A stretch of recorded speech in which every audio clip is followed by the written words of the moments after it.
Ben Didem Mollaoğlu, 1978 yılında Samsun'da doğdum. Anadolu'nun Şifacı Kadınları programını yapıyorum ve aynı zamanda nefes terapisti, şamanik sağaltım çalışmaları, su terapisi ve ses terapisiyle ilgileniyorum.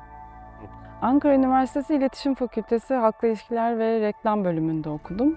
Ardından İstanbul'a gittim ve İstanbul'da çeşitli halkla ilişkiler ajanslarında çalıştıktan sonra bir telekom firmasında kurumsal iletişim bölümünde uzman olarak çalıştım.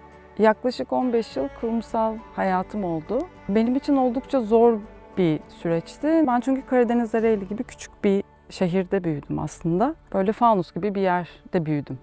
Dolayısıyla benim için büyük şehirde olmak, büyük şehirde yaşamak ve çalışmak oldukça yıpratıcıydı. Şimdi baktığımda daha iyi görüyorum. Aslında hiçbir zaman ne Ankara'ya ne de İstanbul'a tam uyum sağlayabildim. Ve özellikle kurumsal hayatın o yıpratıcı hali, en azından ben öyle algılıyordum, benim karakterime, mizacıma çok da uygun bir yapı değildi. Ama yine de çalışmak zorunda olduğum için ve öğretilerin de bu olduğu için başka yapacak bir seçeneğim yoktu. Dolayısıyla devam ettim çalışmaya. Herhalde hemen hemen her günüm istifa edeceğim düşüncesiyle geçti bu 15 sene. Her gün şikayet ediyordum ama bir eyleme geçmekte de çok zorlandım. Çünkü maddi kaygılar vardı. Başka türlü nasıl para kazanılır bilmiyordum. O nedenle de istifa edemedim. Ve dolayısıyla aslında benim kurumsal hayattan çıkışım kendi irademle olmadı. Çünkü ben işten çıkarıldım. O gün sabah işe gittiğimde bir arkadaşımla yine de dertleşiyorum. Aynı cümleleri, aynı şeyleri söylüyorum. Ve şunu söyledim, istifa etmeye karar verdim ama param yok. Dolayısıyla bir sene daha idare edeceğim, para biriktireceğim. Ondan sonra da istifa edeceğim. Ama keşke beni işten çıkarsalar dedim. 5 saat sonra beni işten çıkarttılar aynı gün içinde. Dolayısıyla orada yaşadığım şoku ama aynı zamanda mutluluğu hala hatırlıyorum. Yani hem bir orada ego sarsılması oldu, beni nasıl işten çıkarırlar diye. Ama bir taraftan da yaşasın sonunda beni işten çıkardılar. Yani o işte kaç senenin emeği var, işte tazminat var, tazminatımı alabileceğim vesaire. Çok karışık duygulardı benim için.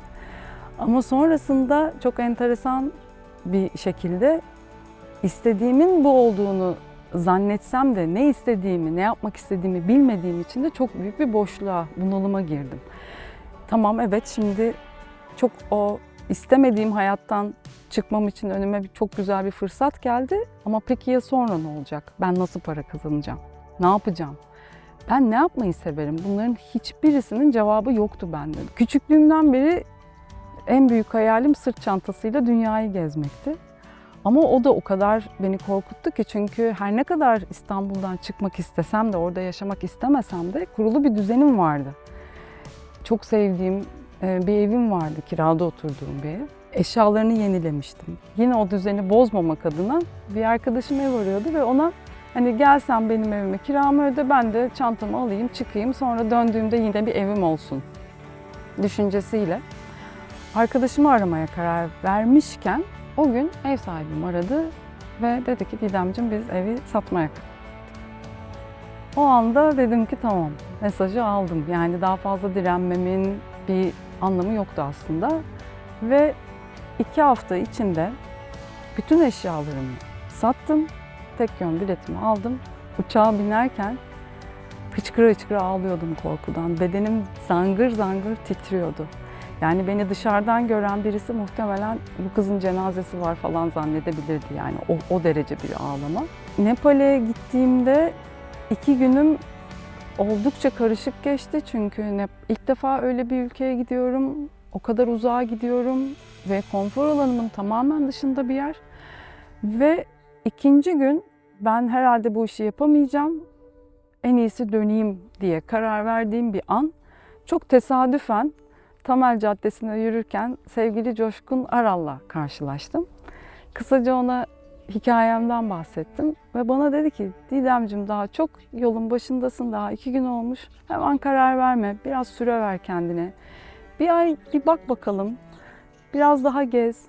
Bir ayın sonunda hala aynı hislerdeysen o zaman dönersin. Daha çok erken buna karar vermek için dedi. Ve onun sayesinde ben geziye devam etme kararı verdim ve 1,5 sene süren Güneydoğu Asya ve Avustralya seyahatim oldu. Tabii bu yolculuk içerisinde kendimle yüzleştiğim, çok derinden yüzleştiğim bir yolculuk oldu. O nedenle de aslında öyle çok sosyal medyada görülen o şaşalı, o pembe dünyanın içinde değil, tam tersi kendi içimde yandığım, bütün gölgelerimle, karanlıklarımla yüzleştiğim ve ilk defa aslında kendimi gördüğüm ve kendimi tanıdığım bir yolculuk oldu. Ve Tazmanya'dayken sabah uyandım ve ben Türkiye'ye dönüyorum artık dedim. Böyle bir dönme çağrısı geldi ve gerçekten böyle bir Anadolu'nun çağrısı gibi hissettim içinde ki ben Anadolu'ya öyle bağlı hisseden, ait hisseden biri olmadım hiçbir zaman. Ve hemen biletimi aldım. Ertesi günü hiç beklemeden Türkiye'ye geri döndüm.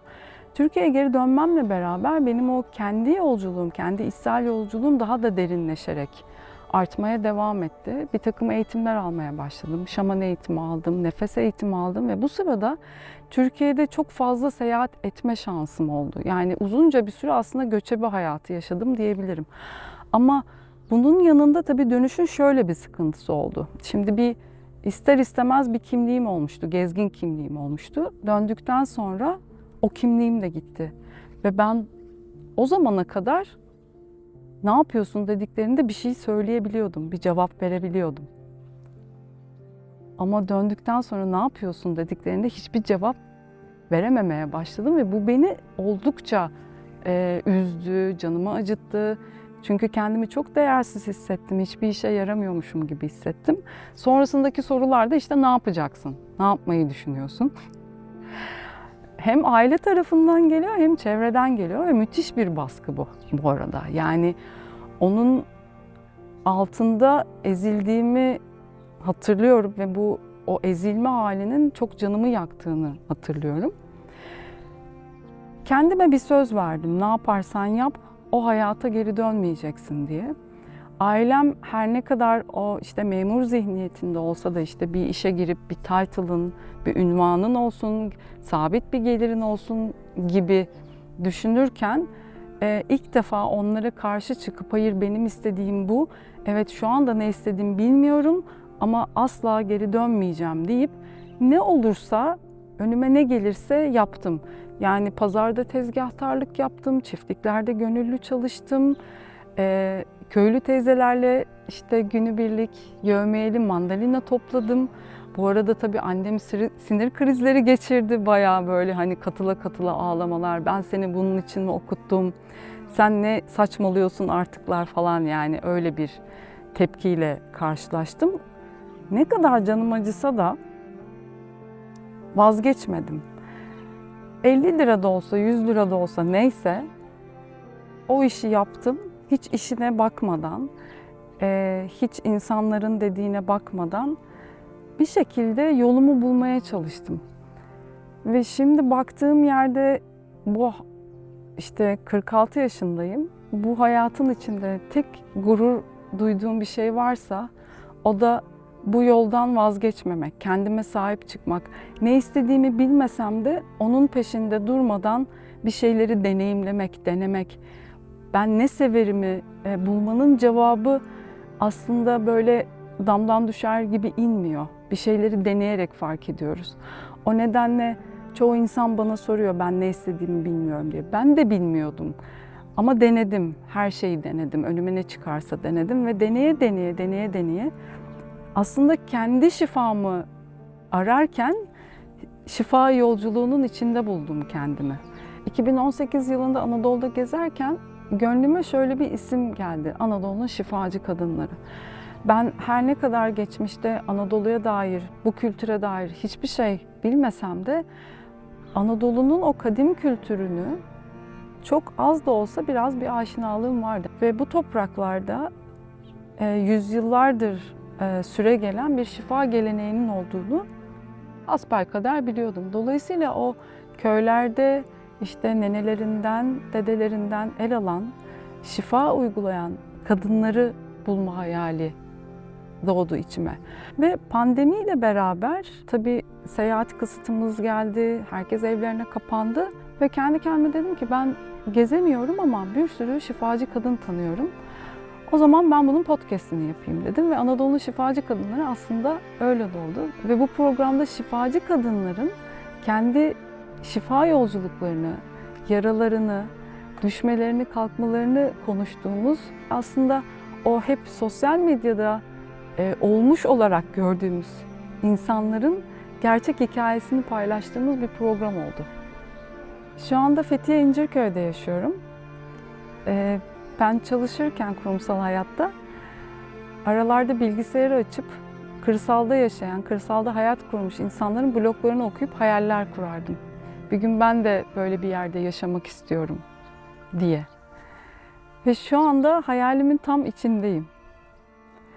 Buraya nasıl geldim? Yine yoldayken, gezerken aslında oldu. Fethiye'de bir arkadaşımda kalırken çok tesadüfen 8 sene evvel Malezya'da tanıştığım bir arkadaşımla karşılaştım.